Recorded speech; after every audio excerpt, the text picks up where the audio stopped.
Hello है अल्लाह ने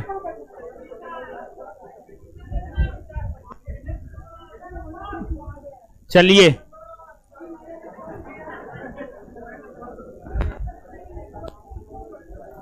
बैठ गए सब लोग।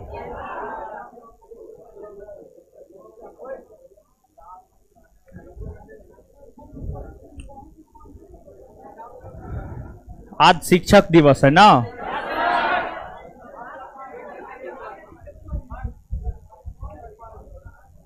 शिक्षक दिवस की आप सभी को शुभकामना।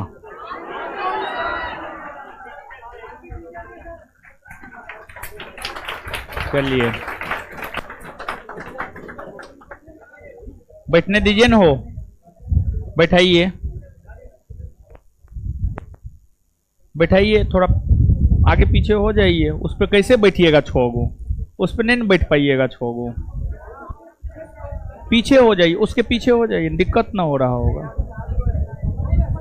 समझिए।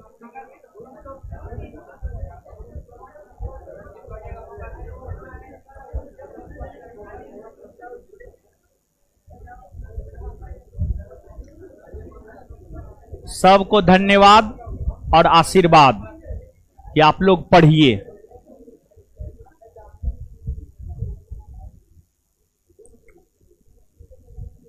देखिए सुबह से तो मैनेज कर लिए थे, सुबह से तो कुछ नहीं हुआ, लेकिन शाम होते होते आप लोग मनाइए लिए।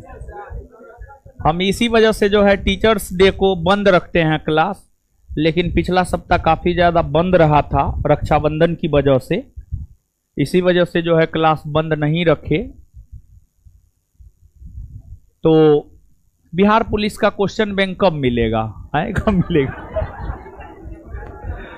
और जो मिलना था वो हो गया। कुछ नहीं है, टीचर्स डे पर कोई प्रोग्राम नहीं है, ऊपर क्लास नहीं चल रहा है। अरे लड़का सब ऊपर में बैठ गया है। अरे देखिए कोई है नहीं जी, अरे देखिए ऊपर में क्लास नहीं चल रहा है, देखिए थोड़ा सा ऊपर का साउंड गड़बड़ हो गया था।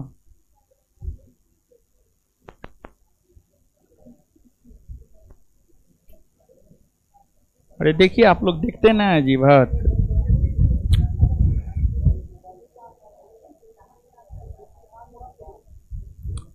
देखिए हो। हाँ ऊपर नहीं चल रहा है, दिखवा रहे हैं, नहीं चल रहा है, ऊपर में बोल रहा है।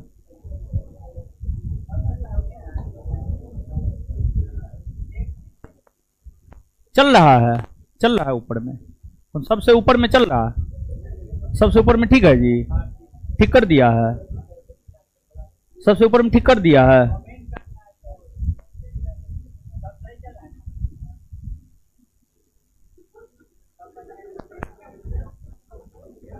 हाँ क्या हुआ, सब सही चल रहा है तो कमेंट अपने मन से कर रहा आज तोरी।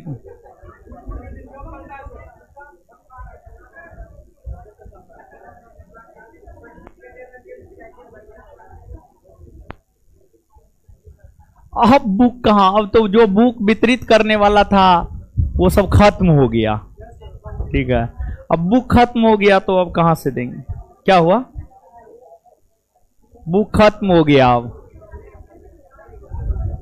अब भोज हम करेंगे 10 तारीख को, आइएगा 15 तारीख को तो कैसे मिलेगा। चलिए हल्ला मत कीजिए।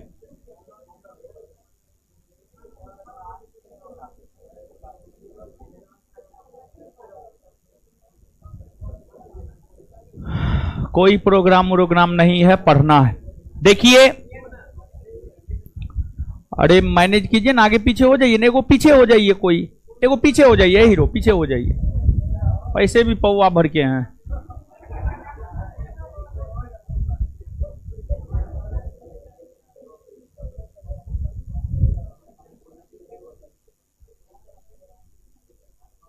सब लड़का को भी बुक दिए हैं, क्या बात करते हैं आप लोग, लड़का को बुक नहीं मिला है जी, हाय हाँ तो बिहार पुलिस बैच वाले को ही ना देंगे, सबको हम काहे देंगे? बिहार पुलिस बैच के लड़का को नहीं मिला है? मार पट्टा से एक एक लड़का को दिए हैं हम। अब वीडियो भी बनवाए, यूट्यूब पे डाले हैं, जाके देखिए आप अपना, समझ गए। एक एक लड़का को बुक दिलवाए हैं। एक लड़का बोल रहा है कि सर आप लड़का पे ध्यान नहीं देते हैं, लड़का को बुक नहीं दिए हैं। महाराज कहां रहते हैं आप?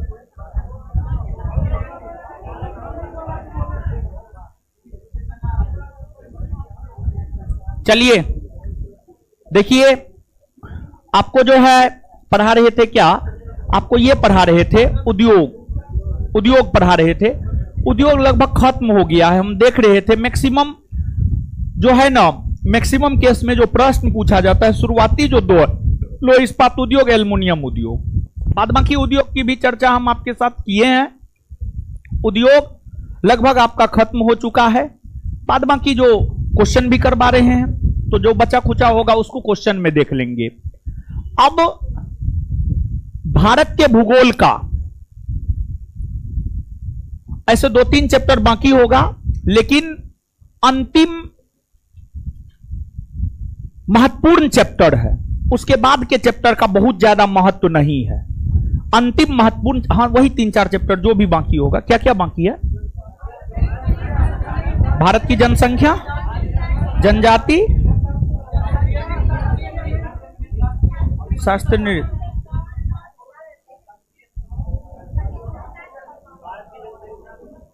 हाँ इसमें जानते हैं, इसमें मात्र एगो चैप्टर, 4 गो चैप्टर बाकी। भारत के खनिज संसाधन, भारत की जनसंख्या, भारत की जनजाति, भारत के शास्त्रीय नृत्य और लोक नृत्य। इसमें जानते हैं जनसंख्या पढ़ाने में 2 से 3 दिन, इस सप्ताह में जनसंख्या खत्म हो जाएगा। इस सप्ताह में जनसंख्या खत्म हो जाएगा। खनिज संसाधन में 1 से 2 दिन, यानी आज क्या तारीख है? 15, तो सॉरी 5 तारीख है। हाँ अल्लाह का, देखिए 15 इसलिए मुंह में आया कि 2 सप्ताह में खत्म हो जाएगा, यानी 3 दूना 6 क्लास में खत्म हो जाएगा। ठीक है, और कोई बात नहीं था। तो इस सप्ताह और अगले सप्ताह इंडियन ज्योग्राफी खत्म। इंडियन ज्योग्राफी के बाद आप लोग वर्ल्ड पढ़िएगा। वर्ल्ड ज्योग्राफी पढ़ा देंगे क्या? वर्ल्ड ज्योग्राफी पढ़ा देंगे। फिर जो है उसके बाद हिस्ट्री, उसके बाद हिस्ट्री लाएंगे क्या? तो इंडियन ज्योग्राफी में इस सप्ताह और अगले सप्ताह इंडियन ज्योग्राफी खत्म। फिर बचेगा उसका ऑब्जेक्टिव, तो ऑब्जेक्टिव आगे धीरे धीरे चलते रहेगा। ठीक है, ऑब्जेक्टिव जैसे चल रहा है वैसे चलता रहेगा। फिर वर्ल्ड पढ़ा देंगे आपको। वर्ल्ड ज्योग्राफी भी बहुत दिन से नहीं हुआ है। तो ये चारों चैप्टर में जो सबसे महत्वपूर्ण चैप्टर है वह है भारत की जनसंख्या। भारत की जनसंख्या।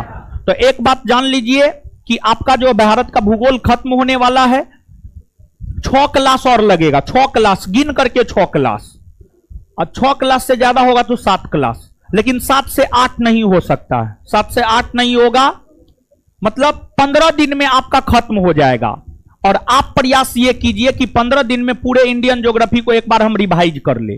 15 दिन में पूरे इंडियन ज्योग्राफी को एक बार आप रिवाइज कर ले, और फिर आपका टेस्ट होगा। इसका इंडियन ज्योग्राफी का टेस्ट होगा, और टेस्ट में आप सब लोग जानते हैं पैसा देते हैं, पैसा देंगे। ठीक है, और 1 to 10 को देंगे, 1 to 5 नहीं, 1 to 10 को देंगे। 1 to 10 को देंगे, और होगा तो जिसको बुक चाहिए उसको बुक दे देंगे। जैसे किसी को दरोगा का क्वेश्चन बैंक चाहिए तो बुक दे देंगे, और जिसको पैसा चाहिए उसको पैसा दे देंगे। ठीक है, दोनों व्यवस्था रखेंगे। आपको जो मन है वो आप ले लीजिए। ठीक है, तो 15 दिन में, यानी 6 क्लास में 15 दिन में मात्र 6 क्लास होगा ज्योग्राफी का, क्योंकि एक दिन छोड़ एक दिन होता है। तो 2 सप्ताह में आपका ज्योग्राफी खत्म हो जाएगा, और 2 सप्ताह में जब आपका ज्योग्राफी खत्म हो जाएगा तो वर्ल्ड ज्योग्राफी हम आपको पढ़ाएंगे यहां पर। ठीक है, वर्ल्ड ज्योग्राफी, और फिर इसके बाद जो है आपको हिस्ट्री लाएंगे। समझ गए? तो आ जाइए, ये चारों चैप्टर में खनिज संसाधन डाटा वाला है, वो हम आपको दे देंगे। महत्वपूर्ण है इसमें जनसंख्या, तो पहले जनसंख्या को पढ़ लेते हैं।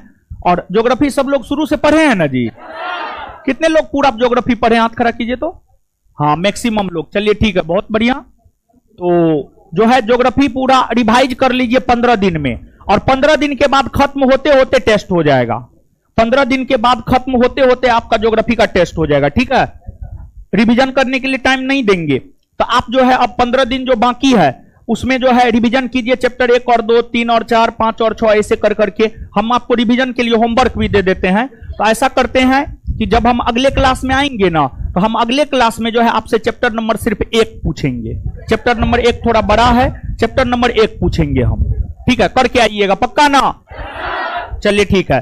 तो आगे अगला चैप्टर हेडिंग मारिए भारत की जनसंख्या।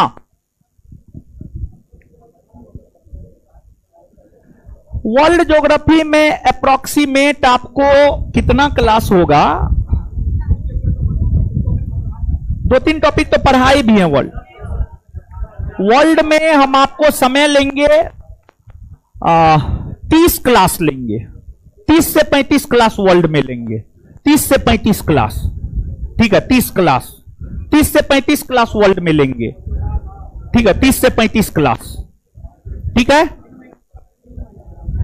एक महीना में 10 गो क्लास होता है मेरा, 12 गो बस, इसलिए तो सिलेबस खत्म होने में लेट लगता है। हाँ, अगस्त में डिस्टर्ब रहा, ठीक है?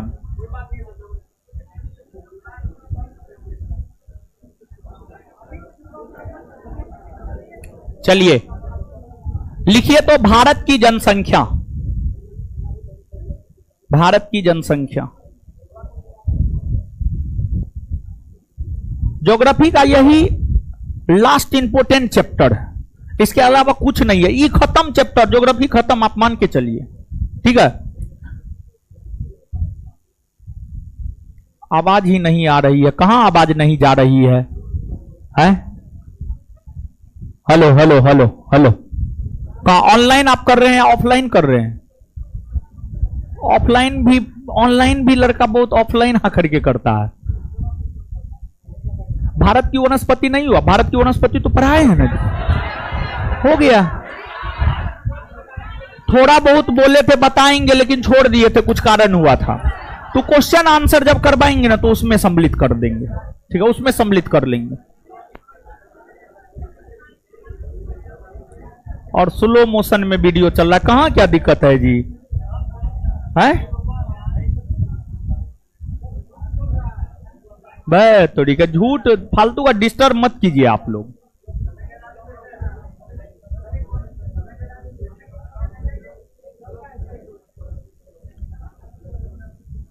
कौन नहीं कमेंट कौन किया था, कहां गया? आवाज सही है सर जी? हाँ सही है, हाँ सब चीज सही है ना? यहां पर ऑफलाइन वाला देखा है जी? ऑफलाइन वाला देखा है ना? ऑफलाइन वाला है कोई है जी? कहां गया ये सब? अरे कहां गया जी? अरे कहां गए जी आप लोग? कहां गया लड़का सब जी?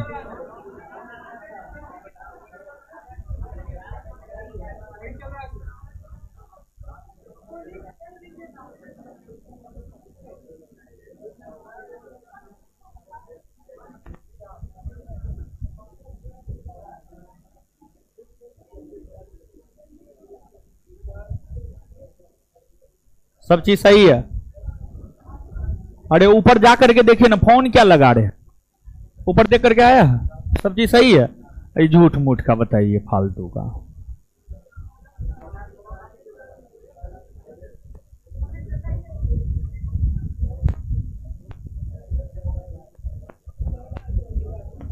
चलिए भारत की जनसंख्या, ठीक है?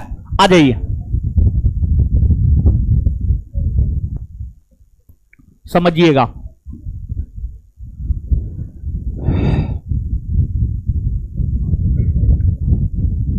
देखिए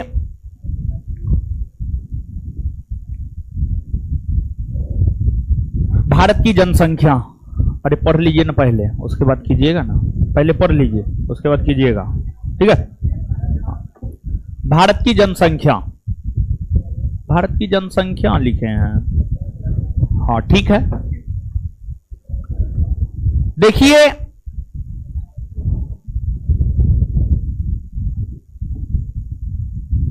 जनसंख्या मतलब लोगों की संख्या, जन जन का मतलब लोग, और संख्या का मतलब संख्या, लोगों की संख्या। भारत की जो आबादी है उसकी जो गिनती होती है उसी को जनगणना कहा जाता है, जनगणना कहा जाता है। और जो जनगणना होता है, जनगणना संघ सूची का विषय होता है, संघ सूची का विषय, संघ सूची का विषय होता है जनगणना।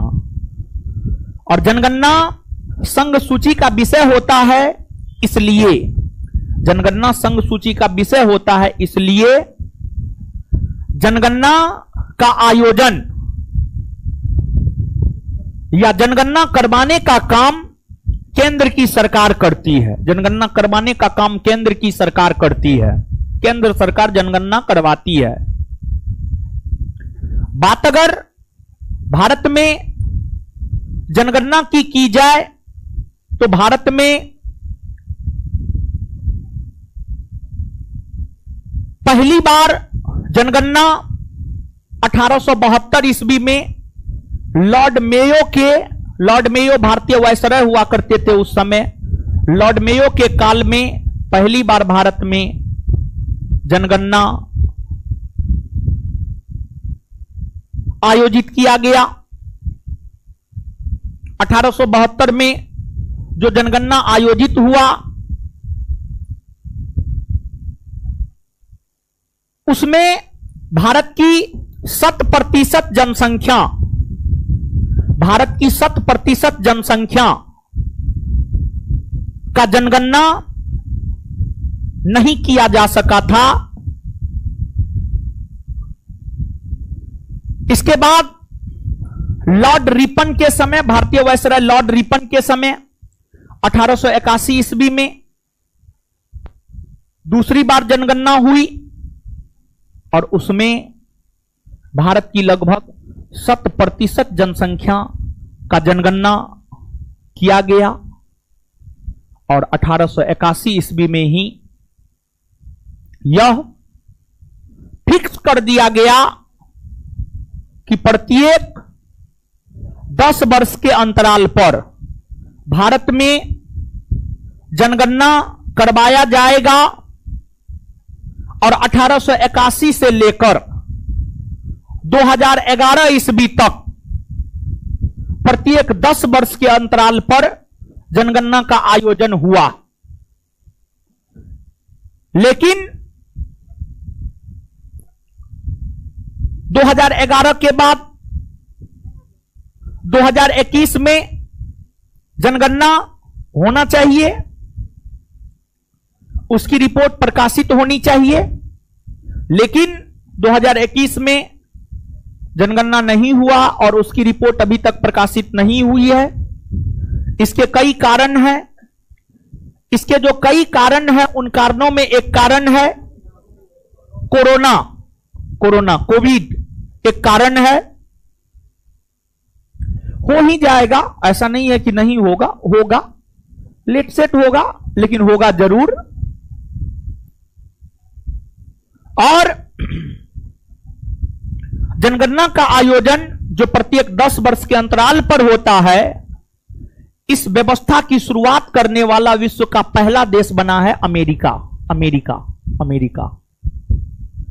अमेरिका ने ही पहली बार यह तय किया कि जनगणना का आयोजन प्रत्येक 10 वर्ष के अंतराल पर होना चाहिए। और फिर प्रत्येक 10 वर्ष के अंतराल पर जनगणना का आयोजन अमेरिका में भी हुआ। और अमेरिका का अनुसरण करते हुए ही भारत ने भी प्रत्येक 10 वर्ष के अंतराल पर जनगणना आयोजित करवाया है। 2021 का तो आंकड़ा आया नहीं है, डाटा आया नहीं है, इसलिए हम लोगों को जो भी याद रखना होगा वो लास्ट डाटा 2011 के डाटा को याद रखना है। और अभी तक आपसे आपके परीक्षा में 2011 का डाटा ही पूछा जाता रहा है। तो 2011 के डाटा के आधार पर ही इस चैप्टर को हम लोग पढ़ेंगे और इस बात को भी आप जानिए कि आधुनिक काल में वैज्ञानिक और सुव्यवस्थित ढंग से जनगणना करवाने वाला विश्व का पहला देश बना है स्वीडन। स्वीडन स्कैंडिनेवियन देश है। स्कैंडिनेवियन देश है स्वीडन। स्कैंडिनेवियन देश में स्वीडन, नॉर्वे, फिनलैंड ये सब देश आता है। जानते हैं ये सब देश भ्रष्टाचार मुक्त है। इस सब देश में भ्रष्टाचार हाई न है। जो स्कैंडिनेवियन देश है, जानकर आपको आश्चर्य होगा कि वहां की सरकार वहां के बेरोजगारों को बेरोजगारी भत्ता देता है और भारतीय करेंसी के अनुसार 2 से 2.5 लाख रुपया बेरोजगारी भत्ता देता है। यानी आप बेरोजगार हैं तो आपको पैसा दिया जाएगा सरकार के द्वारा। बड़ी विकसित देश है जी। अरे छोटा देश है, जनसंख्या कम है। छोटा देश है, जनसंख्या कम है, संसाधनों की कोई कमी नहीं है, भ्रष्टाचार मुक्त है। भ्रष्टाचार मुक्त है तो बेरोजगारी भत्ता देता है। भारत में तो नौकरी दे दे सरकार वही काफी है। जानते हैं भारत में जो बहुत सारी समस्या है, भारत में बहुत सारी समस्या है। समस्या के तो कई सारे कारण होते हैं, लेकिन सभी समस्या के कारणों में और कारणों के जड़ में है जनसंख्या। जनसंख्या, बेतहाशा जनसंख्या। बताइए 140 करोड़ है हम लोग। अमेरिका 35-40 करोड़ है मात्र। अमेरिका से सीधा 100 करोड़ ज्यादा है हम लोग। अमेरिका से सीधा 100 करोड़ ज्यादा है हम लोग, समझे? तो अब तो हम लोग चीन से भी पार होने वाले हैं, समझे? डाटा नहीं ना आया, ऑफिशियल डाटा नहीं ना आया। वो तो हो गए हैं, वो तो लिंगानुपात को लेकर भी डाटा आया है कि भारत में लिंगानुपात बढ़ गया है, लेकिन ऑफिशियल डाटा नहीं ना आया। जब तक ऑफिशियल डाटा नहीं आएगा तब तक उसे मान्यता नहीं ना दिया जा सकता। जिस रोज आ जाएगा उस रोज देखा जाएगा, समझे? तो नीचे से लिखिए,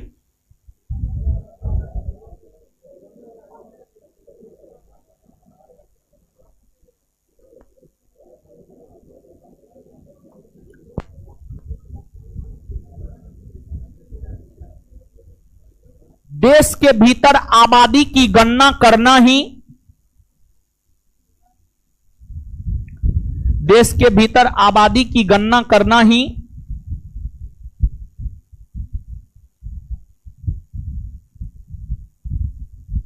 क्या चैप्टर लिखे हैं जी? क्या चैप्टर क्या लिखे हैं वहां पे? तो उसको सही कर दीजिएगा, ठीक है? आज ये कर दीजिएगा, ठीक है? क्लास के बाद देश के भीतर आबादी की गणना करना ही जनगणना कहलाता है। आबादी की गणना करना ही जनगणना कहलाता है।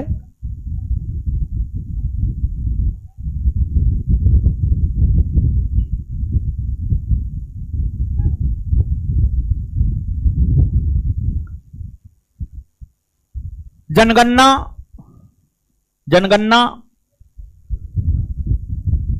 जनगणना जनगणना संघ सूची का विषय है।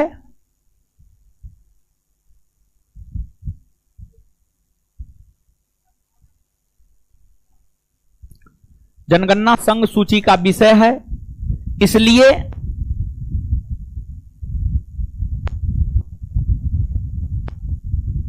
इसलिए केंद्र सरकार के द्वारा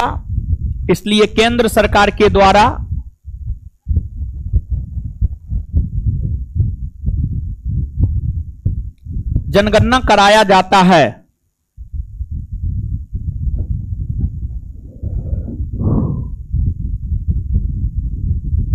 केंद्र सरकार के द्वारा जनगणना कराया जाता है?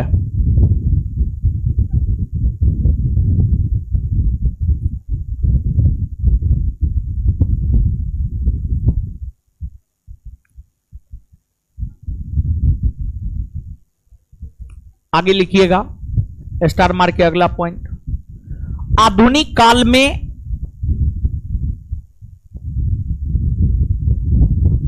आधुनिक काल में आधुनिक काल में आधुनिक काल में आधुनिक काल में आधुनिक काल में सुव्यवस्थित और वैज्ञानिक ढंग से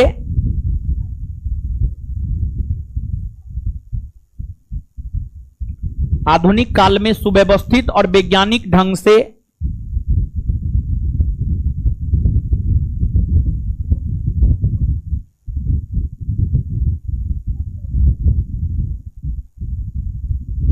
जनगणना का आयोजन कराने वाला विश्व का पहला देश,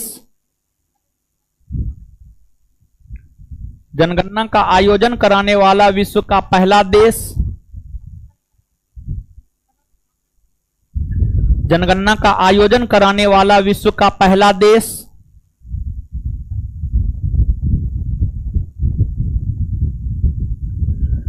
विश्व का पहला देश, विश्व का पहला देश,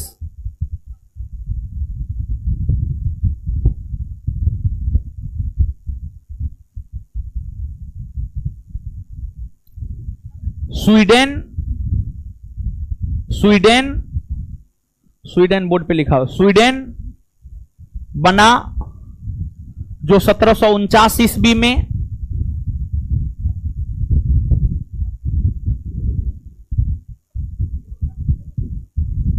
जो 1749 ईस्वी में करवाया।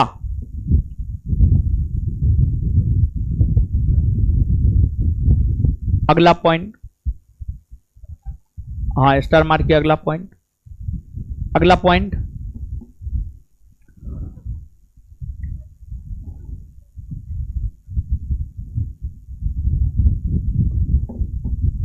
दशकीय जनगणना, दशकीय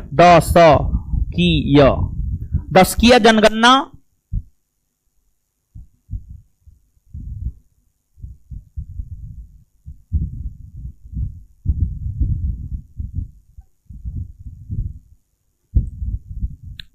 दशकीय जनगणना अर्थात दशकीय जनगणना अर्थात 10 वर्षों के अंतराल पर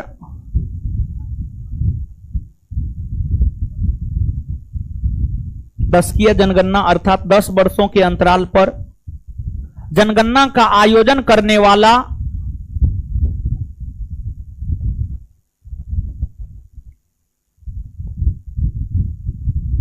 जनगणना का आयोजन करने वाला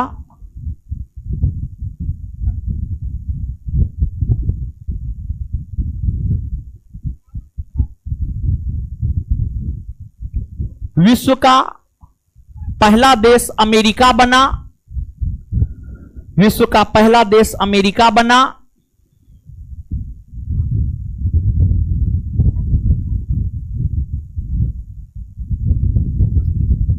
जिसने 1790 ईस्वी जिसने 1790 ईस्वी से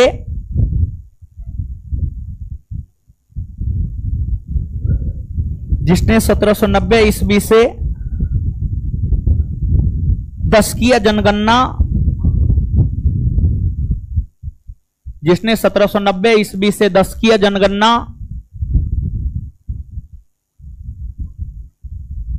की शुरुआत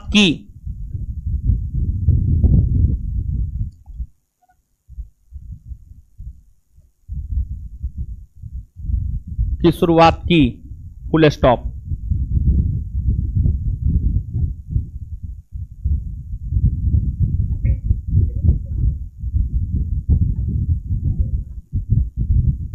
आगे भारत में अगला पॉइंट भारत में पहली बार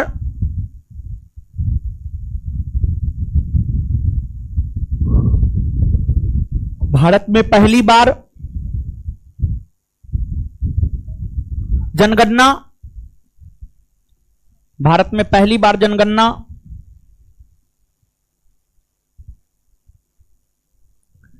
1872 ईस्वी में, भारत में पहली बार जनगणना 1872 ईस्वी में,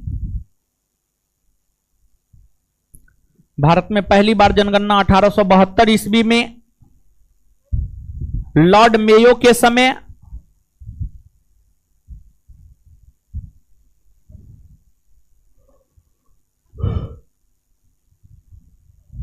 लॉर्ड मेयो के समय, लॉर्ड मेयो के समय हुआ था।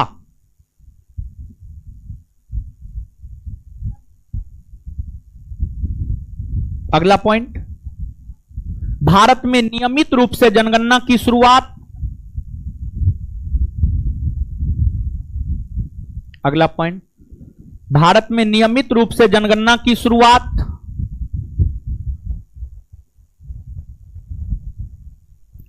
भारत में नियमित रूप से जनगणना की शुरुआत, भारत में नियमित रूप से जनगणना की शुरुआत, भारत में नियमित रूप से जनगणना की शुरुआत 1881 ईस्वी से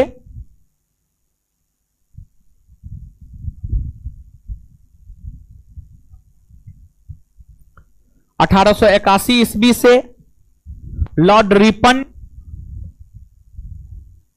लॉर्ड रिपन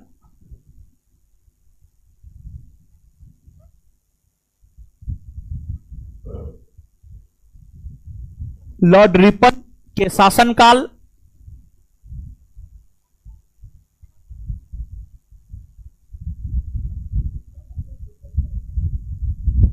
लॉर्ड रिपन के शासनकाल से हुई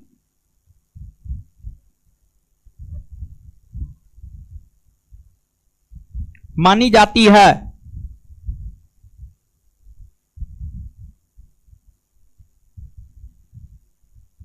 अगला पॉइंट, भारत में जनगणना का आयोजन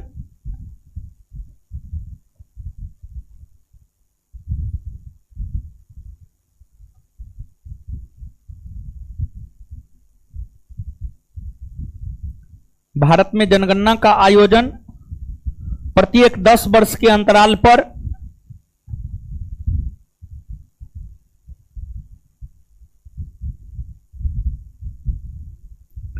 भारत में जनगणना का आयोजन प्रत्येक 10 वर्ष के अंतराल पर होता है।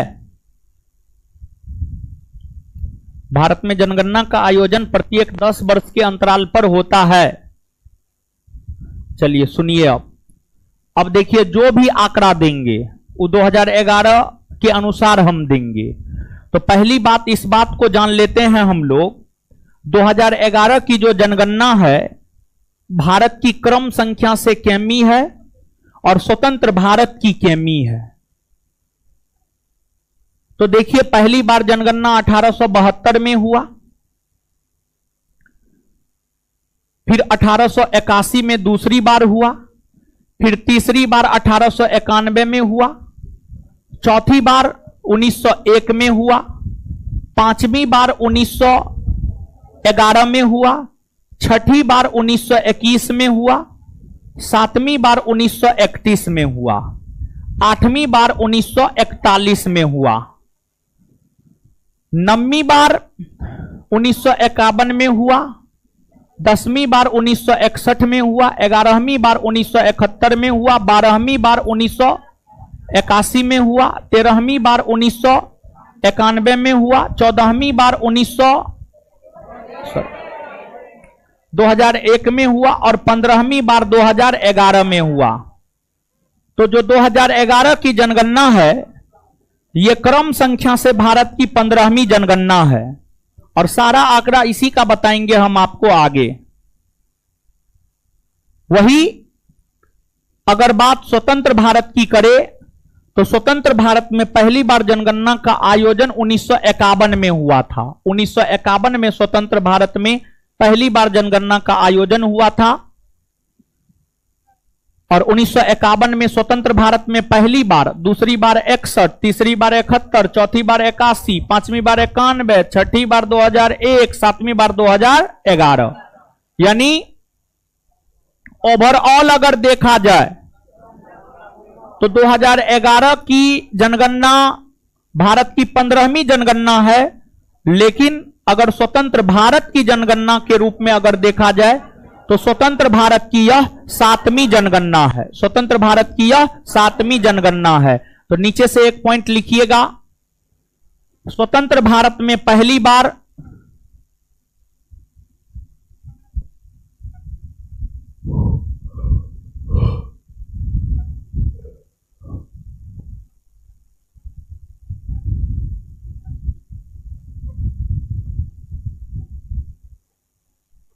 स्वतंत्र भारत में पहली बार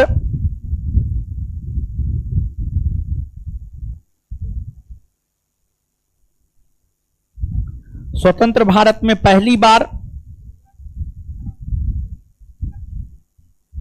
स्वतंत्र भारत में पहली बार जनगणना का आयोजन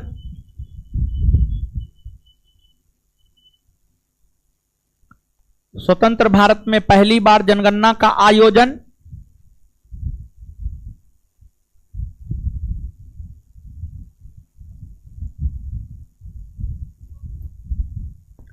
स्वतंत्र भारत में पहली बार जनगणना का आयोजन 1951 ईस्वी में 1951 ईस्वी में 1951 1951 ईस्वी में हुआ था। 1951 ईस्वी में हुआ था। नेक्स्ट पॉइंट 2011 की जनगणना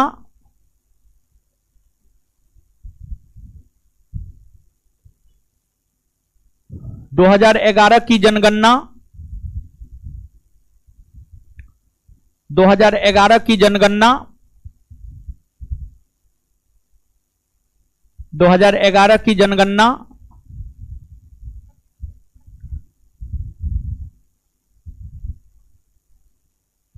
2011 की जनगणना भारत की 15वीं भारत की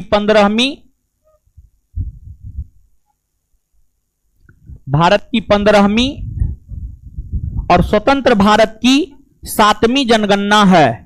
और स्वतंत्र भारत की 7वीं जनगणना है। और स्वतंत्र भारत की 7वीं जनगणना है। और स्वतंत्र भारत की 7वीं जनगणना है।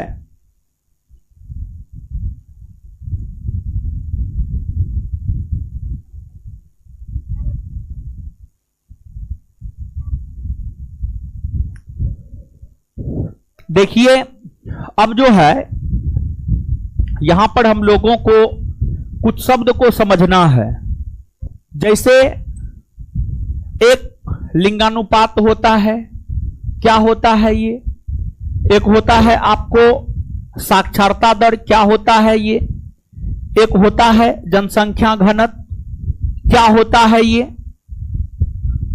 इन सभी चीजों को हम लोगों को समझना है। तो एक एक करके जो है जनसंख्या घनत्व हो गया, लिंगानुपात हो गया, दशकीय वृद्धि दर हो गया, शिशु लिंगानुपात हो गया, साक्षरता दर हो गया। ये सब क्या होता है एक एक करके समझिए। तो सबसे पहले यहां पर हम लोग समझते हैं जनसंख्या घनत्व, पॉपुलेशन डेंसिटी। समझ गए? जनसंख्या घनत्व यानी पॉपुलेशन डेंसिटी।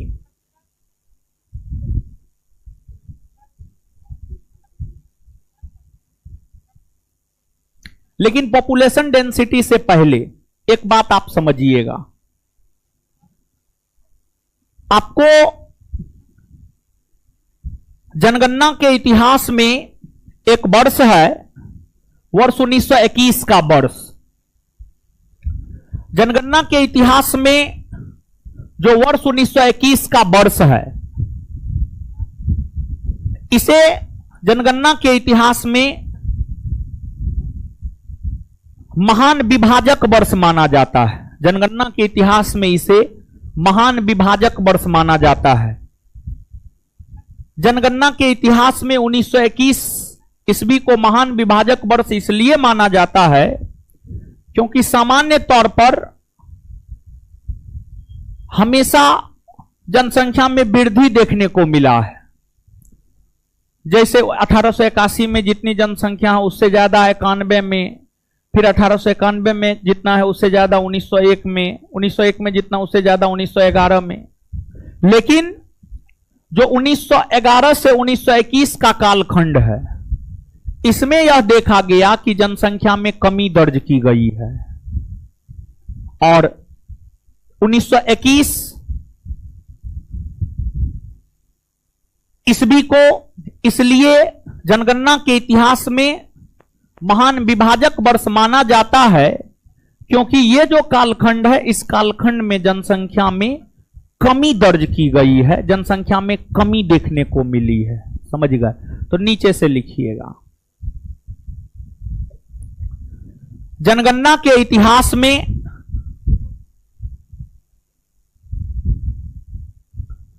जनगणना के इतिहास में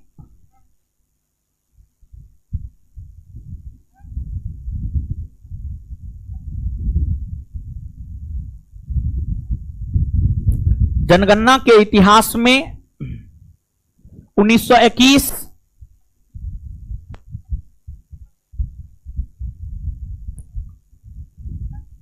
ईस्वी को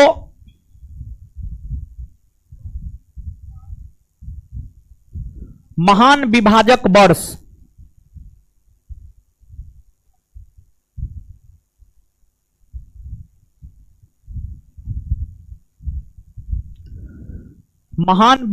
वर्ष माना जाता है।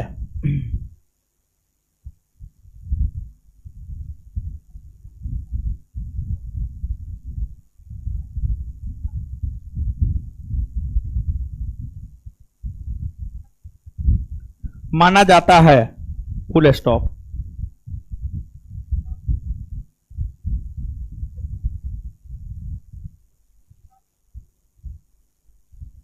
चलिए, और आप देख रहे होंगे जातीय जनगणना की बात होती है। जातीय जनगणना, अभी जातीय जनगणना काफी ज्यादा चर्चा में है और बिहार की सरकार ने बिहार राज्य की विधानसभा से यह प्रस्ताव पारित करवाया कि बिहार में जातीय जनगणना हम करवाएंगे, और नीतीश कुमार को बहुमत प्राप्त था, विधानसभा से पारित हो गया और हमारे नीतीश कुमार जी बिहार में जातीय जनगणना करवाने भी लगे।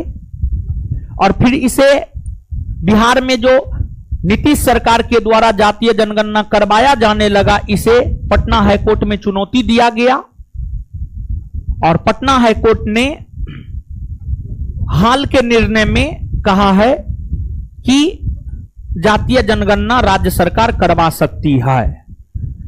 शुरुआती निर्णय में हाईकोर्ट ने खारिज कर दिया, लेकिन फिर से जो है हाईकोर्ट ने कहा कि करवा सकते हैं।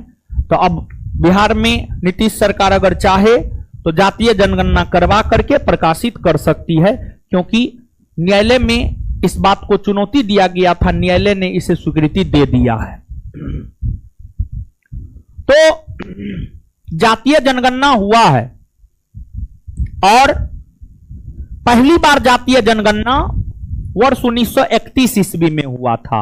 वर्ष 1931 ईस्वी में पहली बार जातीय जनगणना हुआ था और उसके बाद लगता है उसके बाद जातीय जनगणना नहीं हुआ है। तो अब देखिए क्या होता है क्या नहीं होता है। करंट का मुद्दा है जातीय जनगणना, और यह जातीय जनगणना एक प्रकार का राजनीतिक स्टंट है, समझ गए, और उससे ज्यादा कुछ नहीं है। अब देखिए क्या होता है क्या नहीं होता है। नीतीश कुमार जी प्रकाशित करवाते भी हैं या नहीं करवाते हैं, समझ गए। तो नीचे से लिखिएगा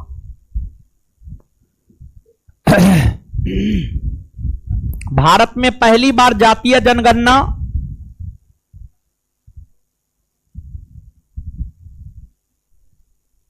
भारत में पहली बार जातीय जनगणना भारत में पहली बार जातीय जनगणना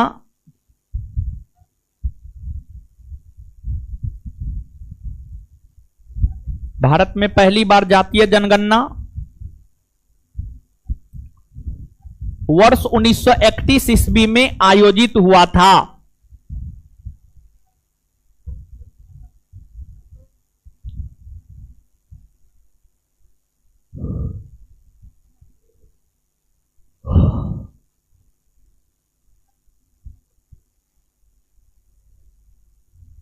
चलिए, इसके बाद अब हम लोग जनसंख्या से रिलेटेड टर्म को समझते हैं।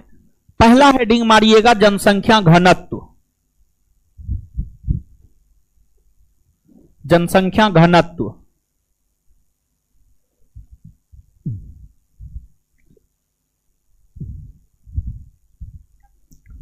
जनसंख्या घनत्व पॉपुलेशन डेंसिटी।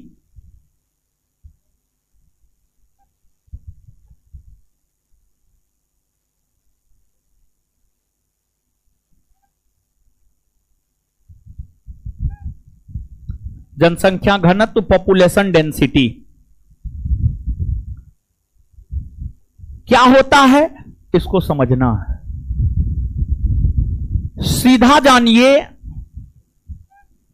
कि देश की कुल जनसंख्या को देश के क्षेत्रफल से भागा दे दीजिएगा ना, तो वही जनसंख्या घनत्व होता है। जैसे देश की कुल जनसंख्या 140 करोड़ है, 140 करोड़ को देश के कुल क्षेत्रफल 32,87,263 वर्ग किलोमीटर से भाग दे दीजिए, तो भारत का जनसंख्या घनत्व प्राप्त हो जाएगा। खैर, ये तो जनसंख्या घनत्व 2023 के आंकड़ा के अनुसार प्राप्त होगा, लेकिन जब आप 2011 के आंकड़ा को देखते हैं तो 2011 का आंकड़ा यह कहता है कि भारत की जनसंख्या 2011 के समय 121 करोड़ हुआ करती थी। 121 121 करोड़ हुआ करती थी, और 121 करोड़ की जनसंख्या को 32,87,263 वर्ग किलोमीटर से आप भाग देंगे तो 2011 के समय भारत का क्या पॉपुलेशन डेंसिटी था, वो चीज जो है आपको पता चल जाएगा, वो चीज आपको पता चल जाएगा। तो जनसंख्या घनत्व कहां किसे जाता है, प्रति वर्ग किलोमीटर। प्रति वर्ग किलोमीटर लोगों की जो संख्या होती है, प्रति वर्ग किलोमीटर में लोगों की जो संख्या होती है, यानी एक वर्ग किलोमीटर में कितने लोग बसे हुए हैं, एक वर्ग किलोमीटर में कितने लोग बसे हुए हैं, उसका जो एवरेज निकाला जाता है, उसका जो औसत निकाला जाता है, उसी को जनसंख्या घनत्व कहा जाता है, उसी को पॉपुलेशन डेंसिटी कहा जाता है, जनसंख्या घनत्व कहा जाता है। 2011 का आंकड़ा यह बतलाता है कि भारत का जो जनसंख्या घनत्व है ओवरऑल 382 व्यक्ति प्रति वर्ग किलोमीटर, यानी भारत में एक वर्ग किलोमीटर में 382 व्यक्ति निवास करते हैं। भारत में एक वर्ग किलोमीटर में 382 व्यक्ति निवास करते हैं। और अगर देखा जाए सबसे अधिक जनसंख्या घनत्व वाला राज्य, तो सबसे अधिक जनसंख्या घनत्व वाला राज्य अपना राज्य बिहार है। बिहार के बाद बंगाल है, बंगाल के बाद केरल है। एक नंबर में अपना बिहार है, 2 नंबर में बंगाल है और 3 नंबर में केरल है। बिहार का जनसंख्या घनत्व है 1106 व्यक्ति प्रति वर्ग किलोमीटर। बिहार का जनसंख्या घनत्व है 1106 व्यक्ति प्रति वर्ग किलोमीटर, यानी बिहार में एक वर्ग किलोमीटर में 1106 व्यक्ति निवास करते हैं। वहीं अगर सबसे कम जनसंख्या घनत्व की हम बात करें तो सबसे कम जनसंख्या घनत्व वाला राज्य है अरुणाचल प्रदेश। अरुणाचल प्रदेश, अरुणाचल प्रदेश का जनसंख्या घनत्व है 17 व्यक्ति प्रति वर्ग किलोमीटर। 17 व्यक्ति प्रति वर्ग किलोमीटर, यानी 1 वर्ग किलोमीटर में अरुणाचल प्रदेश में मात्र 17 लोग रहते हैं। अरे ये पर्वतीय इलाका है महाराज, पर्वतीय इलाका है, ठीक है। पर्वत पर मानव कैसे रहेगा? पर्वतीय इलाका होने के कारण आदिवासी समुदाय के लोग जो है यहां पर ज्यादातर रहते हैं। और हाल फिलहाल में चाइना ने अपना एक नया मानचित्र जारी किया है और उस मानचित्र में चाइना ने अरुणाचल प्रदेश को, अक्साई चीन को अपना क्षेत्र बतलाया है। अरुणाचल प्रदेश को और अक्साई चीन को अपना क्षेत्र बतलाया है, जो कि गलत है। अब देखिए इस सब का क्या होता है क्या नहीं होता है, ऐसे दिखलाने के लिए तो बहुत कुछ दिखलाया जा सकता है, समझ गए। और यहां पर हमारी सरकार को निश्चित तौर पर चाइना को लाल आंख दिखानी चाहिए, लेकिन बात यह है बहुत कुछ चीजों को लेकर भारत चाइना के ऊपर डिपेंडेंट है। देखिए सबसे बड़ा चीज होता है अर्थव्यवस्था, सबसे बड़ा चीज होता है अर्थव्यवस्था। साधारण भाषा में कहे तो सबसे बड़ा चीज होता है पैसा। पैसा तो भारत की अर्थव्यवस्था जो बैलेंस है, उस संतुलित अर्थव्यवस्था में चाइना का योगदान है। और यही कारण है कि भारत की सरकार चाइना को लाल आंख नहीं दिखा रही है। कारण तो और भी कई सारे हो सकते हैं, लेकिन उसमें एक कारण हमने आपको यह बतलाया है। वहीं अगर केंद्र शासित प्रदेशों में देखें, केंद्र शासित प्रदेशों में सर्वाधिक जनसंख्या घनत्व वाला केंद्र शासित प्रदेश दिल्ली है। दिल्ली का जनसंख्या घनत्व है 11,320 व्यक्ति प्रति वर्ग किलोमीटर। दिल्ली में 1 वर्ग किलोमीटर में 11,320 व्यक्ति निवास करते हैं। 11,320 व्यक्ति निवास करते हैं। वहीं केंद्र शासित प्रदेशों में सबसे कम जनसंख्या घनत्व वाला केंद्र शासित प्रदेश है अंडमान निकोबार द्वीप समूह। 46 व्यक्ति, 46, 4 5 46 व्यक्ति प्रति वर्ग किलोमीटर। समझ गए? तो नीचे से लिखिएगा जनसंख्या घनत्व, पॉपुलेशन डेंसिटी। जनसंख्या घनत्व, पॉपुलेशन डेंसिटी लिखिएगा।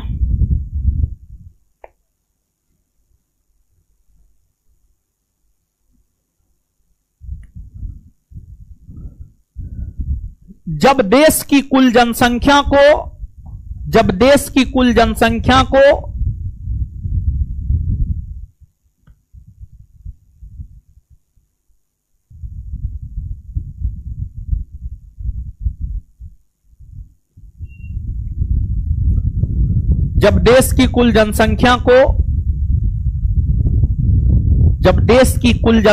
को देश के कुल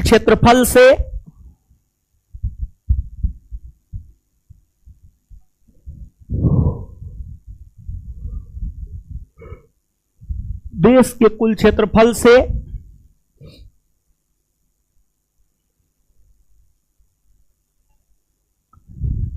डिवाइड किया जाता है, यानी भागा दिया जाता है, DIVIDE, भाग दिया जाता है। जब देश की कुल जनसंख्या को देश के कुल क्षेत्रफल से भाग दिया जाता है तो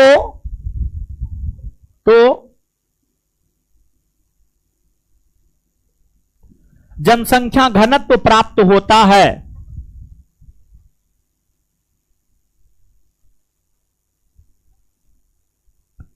तो जनसंख्या घनत्व प्राप्त होता है।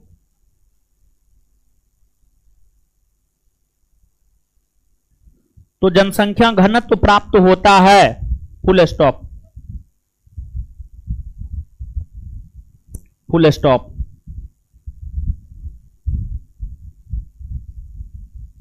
प्राप्त होता है। Full stop.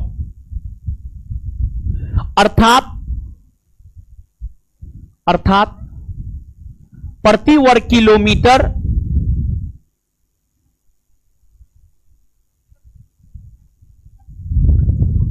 प्रति वर्ग किलोमीटर में बसने वाले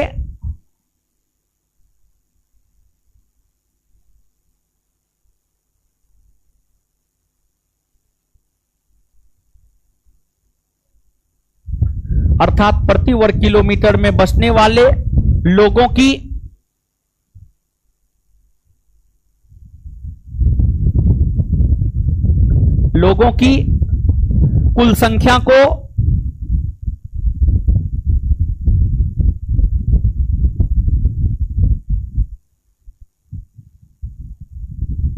लोगों की कुल संख्या को जनसंख्या घनत्व कहते हैं।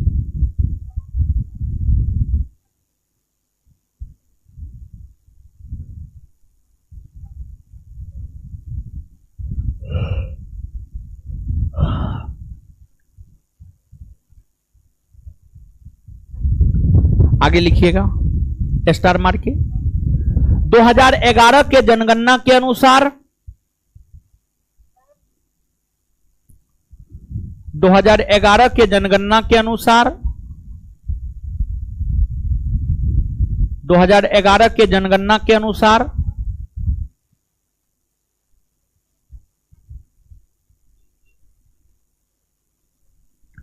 भारत का जनसंख्या घनत्व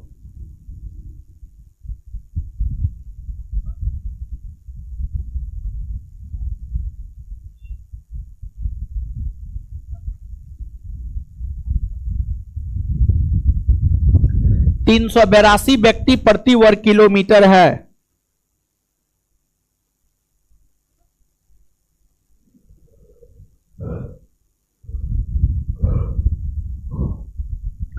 तीन सौ बेरासी व्यक्ति प्रति वर्ग किलोमीटर है। 382 व्यक्ति प्रति वर्ग किलोमीटर है।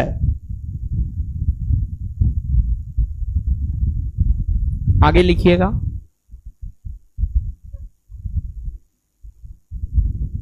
भारत का सबसे अधिक जनसंख्या घनत्व वाला राज्य, अगला पॉइंट,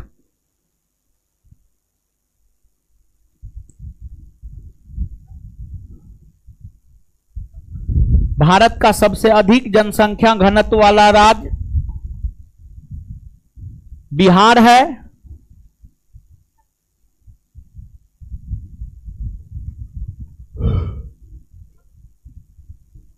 बिहार है। बिहार है।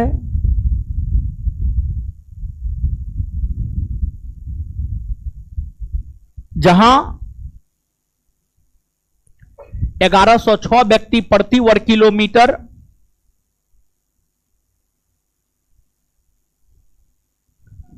जहां 1106 व्यक्ति प्रति वर्ग किलोमीटर पाए जाते हैं।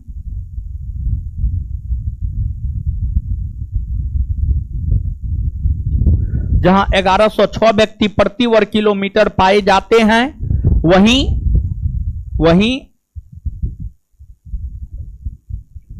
दूसरे और तीसरे स्थान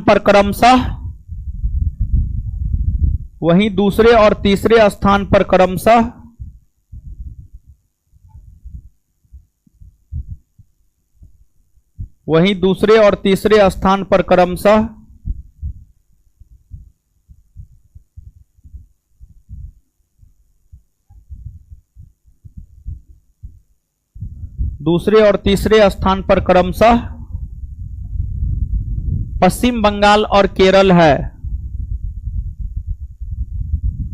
पश्चिम बंगाल और केरल है।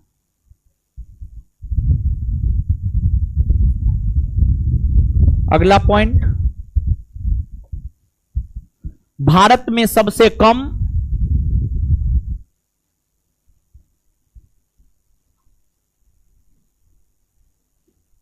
भारत में सबसे कम जनसंख्या घनत्व वाला राज्य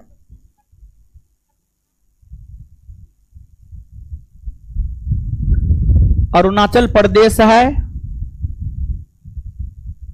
अरुणाचल प्रदेश है, जहां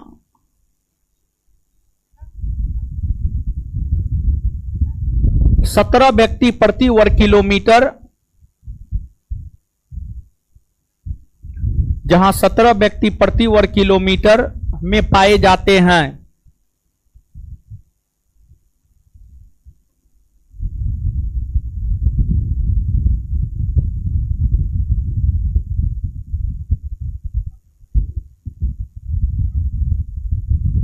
आगे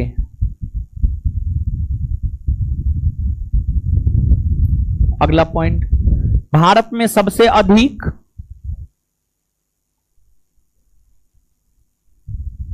अगला पॉइंट, भारत में सबसे अधिक जनसंख्या घनत्व वाला केंद्र शासित प्रदेश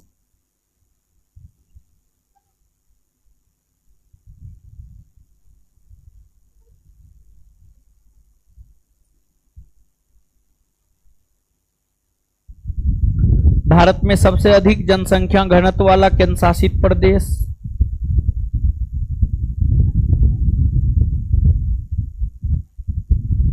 दिल्ली है। दिल्ली है, जहां 11,320 व्यक्ति प्रति वर्ग किलोमीटर में निवास करते हैं। भारत में सबसे अधिक जनसंख्या घनत्व वाला केंद्र शासित प्रदेश दिल्ली है।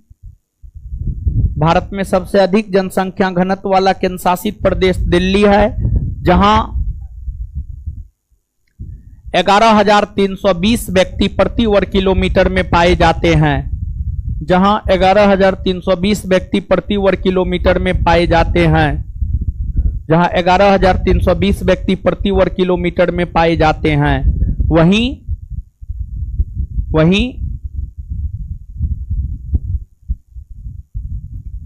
सबसे कम जनसंख्या घनत्व वाला केंद्र शासित प्रदेश, वहीं सबसे कम जनसंख्या घनत्व वाला केंद्र शासित प्रदेश, वहीं सबसे कम जनसंख्या घनत्व वाला केंद्र शासित प्रदेश,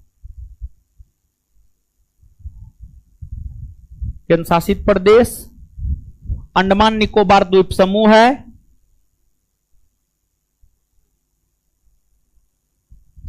अंडमान निकोबार द्वीप समूह है, जहां 46 व्यक्ति प्रति वर्ग किलोमीटर में पाए जाते हैं। अंडमान निकोबार द्वीप समूह है, जहां 46 व्यक्ति प्रति वर्ग किलोमीटर में पाए जाते हैं। चलिए, अभी तक जितना बताए हैं, लिखाए हैं, समझाए हैं, उसको पढ़िए। अभी तक जितना बताएं, लिखाएं, समझाएं, उसको पढ़िए, याद करवाएंगे। जल्दी पढ़ने बोले हैं, पढ़िए।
पढ़ लिए जी।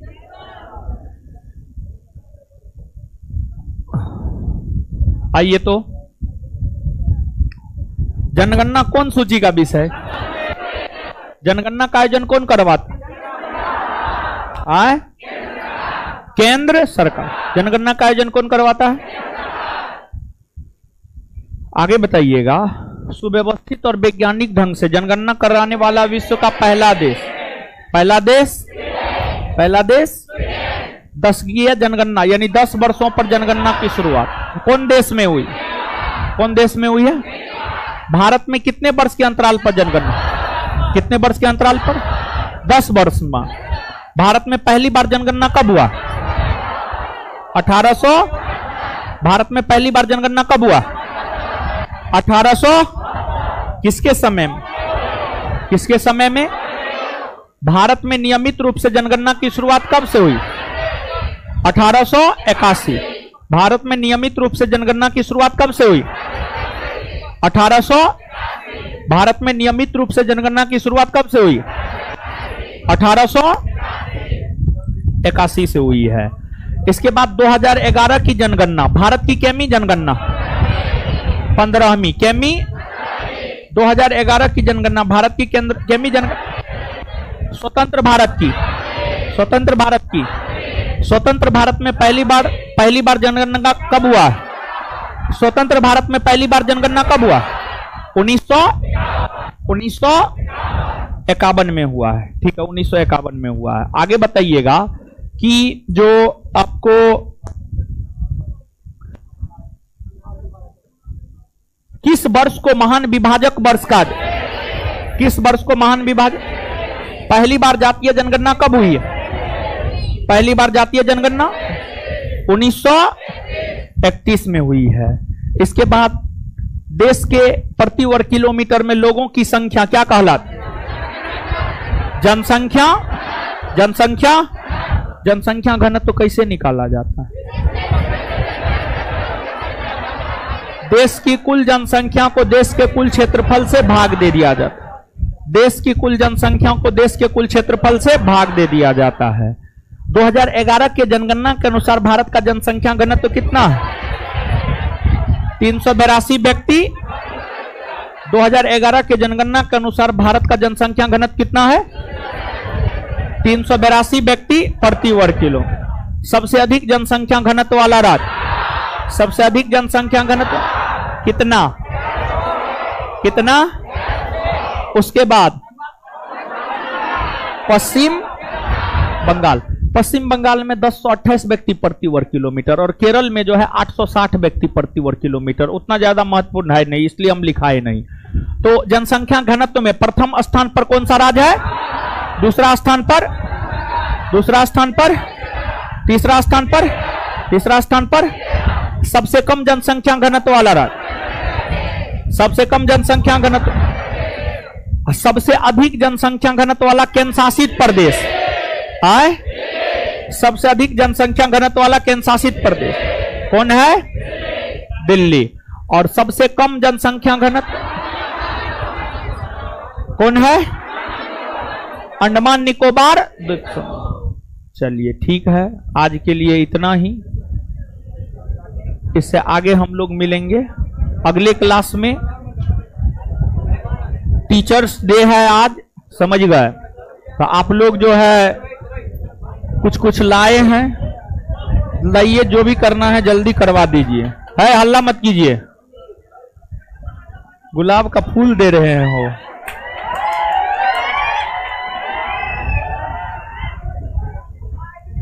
देखिए गुलाब का फूल मिला है हमको, वो भी रेड वाला है। आराम से हड़बड़ाना ना, गिफ्ट के साथ कीजिए ना, वो बढ़िया फोटो खींचिए ना महाराज। चलिए हो गया। देखिए हमको भी दूसरा भी गुलाब का फूल मिल गया।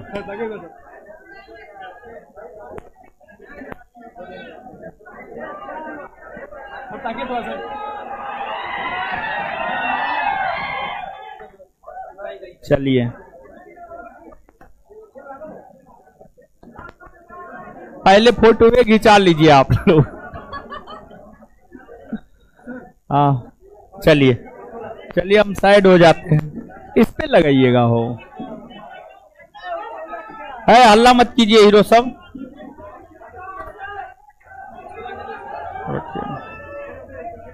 है हल्ला मत कीजिए हीरो सब, आराम से देखिए। ऊपर में पंखा है, आप लोग देख करके।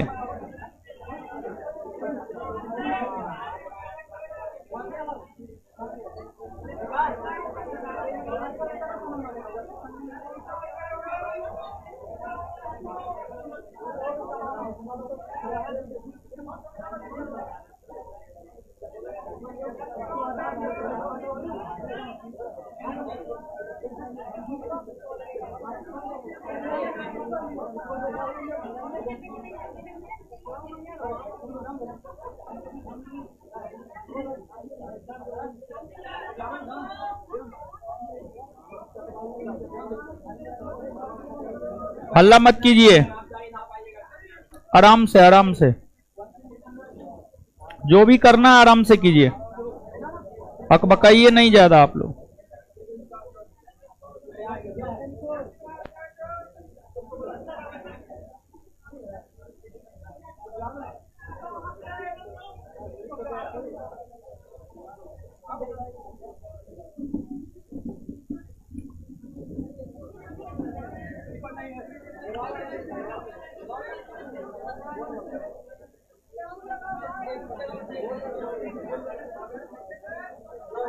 है आराम से, पंखा है ऊपर में, इन्हें हाथ उठ कटवा लीजिएगा।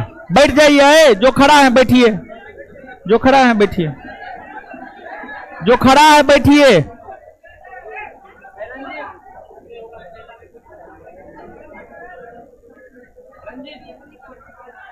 है बैठिए, हीरो सब है, बैठिए बैठिए, हल्ला मत कीजिए, बैठिए ना। आगे वाले बैठ जाइए ना, बैठ जाइए, बैठ जाइए ना हीरो सब, बैठ जाइए ना, बैठ जाइए ना, सबको देखना है, बैठ जाइए। आगे वाले बैठ जाइए, आगे वाले बैठ जाइए।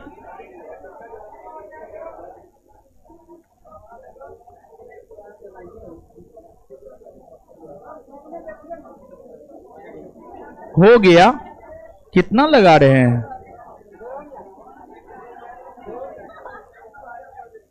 उसको बुझाना भी पड़ता, बुझाना तो हम ही को ना है, इसलिए बोल रहे हैं कम लगाइए।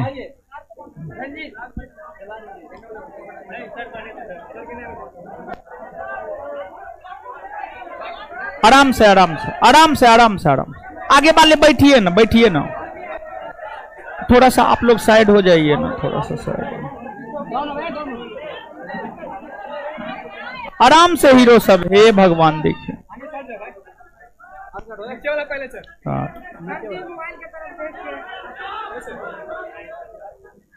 पंखा और जल रहा है।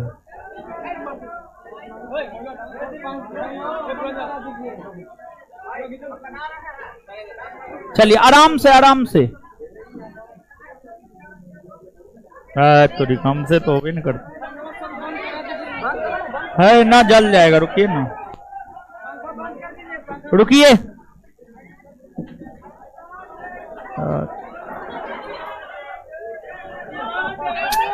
है जलाइए आप लोग, है देखिए। आप लोग क्या कर रहे हैं? हमसे तो जलिए नहीं रहा, बंद हो गया। रुकिए, हाँ सही है बोले आप लोग।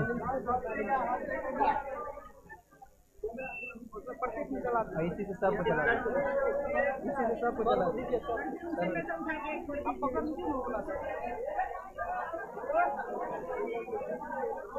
सर को दे दीजिए,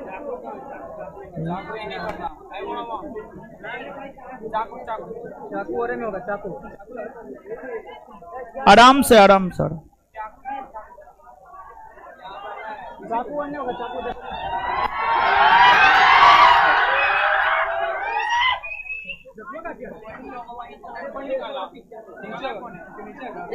निकाला उसी में होगा, देखिए वहां पे है, उधर गए देखिए ना, ऊपर वाला से।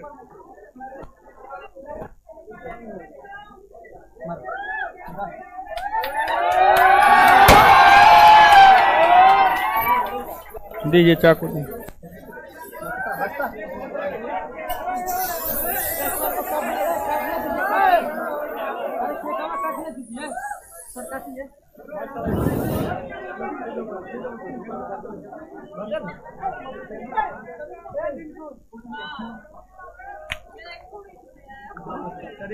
रुकिए रुकिए, आराम से, आराम रुकिए, आराम से रुकिए, रुकिए, आराम से हम खाएंगे सबका। रुकिए रुकिए, एक मिनट।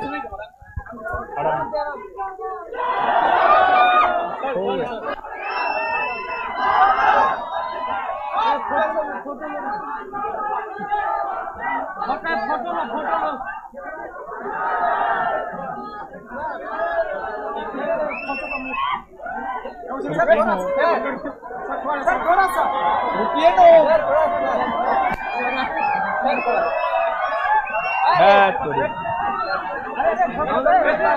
अरे रुकिए ना।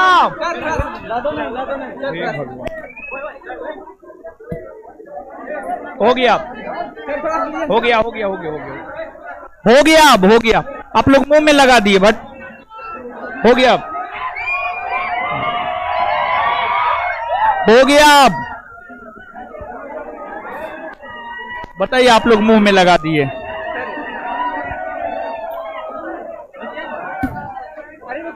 आराम से, आराम से।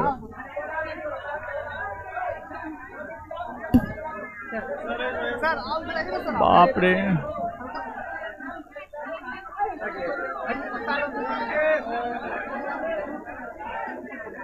बाप रे, पूरा केक मुंह में लगा दिए।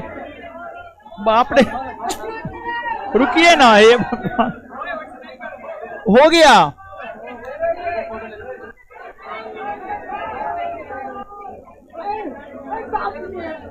चलिए उधर, चलिए उधर, चलिए उधर, चलिए ना, मारे हैं। हे भगवान, हे देखो, उधर निकलिए।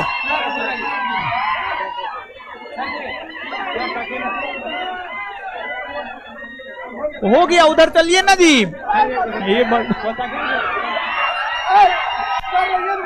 ये देखिए, अरे चलिए उधर, चलिए, हमारे हैं, बाहर आ रहे हैं, चलिए बाहर चलिए।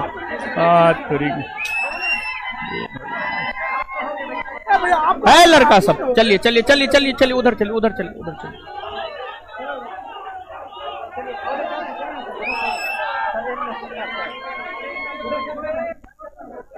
चलिए चलिए, हम उधर आ रहे हैं, चलिए उधर आ रहे हैं, चलिए।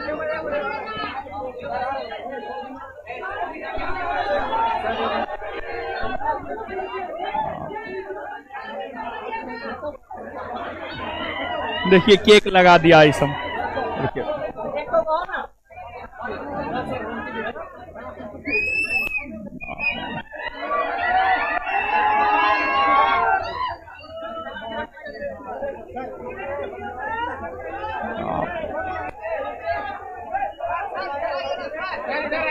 चलिए चलिए चलिए, उधर चलिए, उधर चलिए, उधर चलिए, उधर चलिए, उधर चलिए। चलिए, हो गया ना, चलिए चलिए चलिए।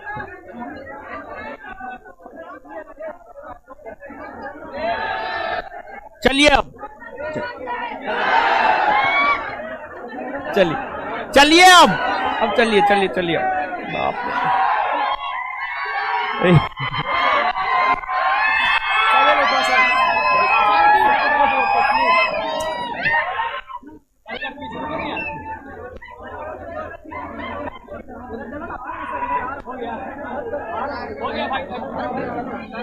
चलिए ना, उधर चलिए ना।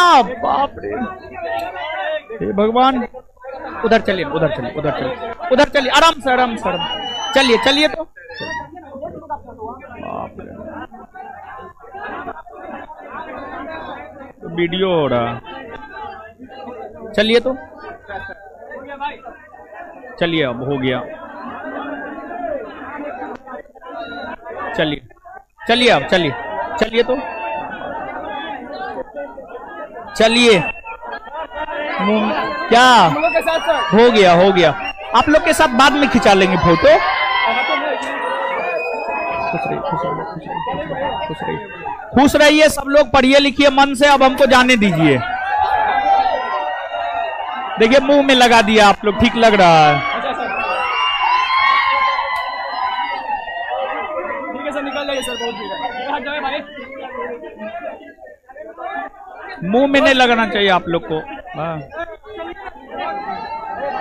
चलिए चलिए तो गुरुजी लोग चलिए, ठीक ठीक, एकदम सबको आशीर्वाद, लड़की लोग सबको आशीर्वाद है। चलिए खुश रहिए, खुश रहिए, पढ़िए लिखिए सब लोग मन से, यही आशीर्वाद है। पढ़िए लिखिए मन से, पढ़िए लिखिए मन से। अरे एकदम आशीर्वाद है, ठीक है ठीक, पढ़िए लिखिए मन से, सफल होइए जीवन में। चलिए हीरो से, चलिए खुश रहिए, खुश रहिए, खुश रहिए, खुश रहिए।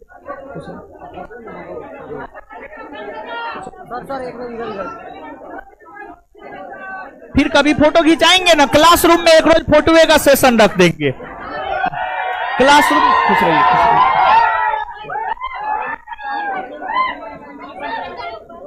खुश रहिए, खुश रहिए, खुश रहिए, खुश रहिए, खुश रहिए, खुश रहिए सब लोग, पढ़िए लिखिए मन से, खुश रहिए। फिर कभी फोटो खिंचाइएगा ना, जाने दीजिए तो गुरुजी लोग।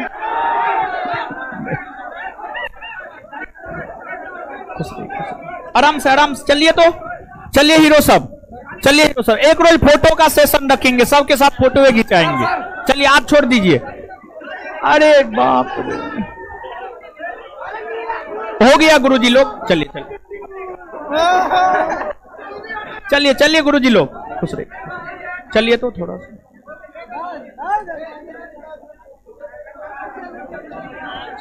खुश रहिए, खुश रहिए, खुश रहिए, पढ़िए लिखिए मन से। चलिए जाने दीजिए तो हीरो साहब, आप साइड हो जाइए तो।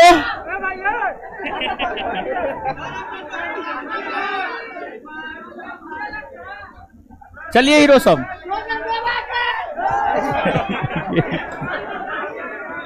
जाने दीजिए हीरो साहब,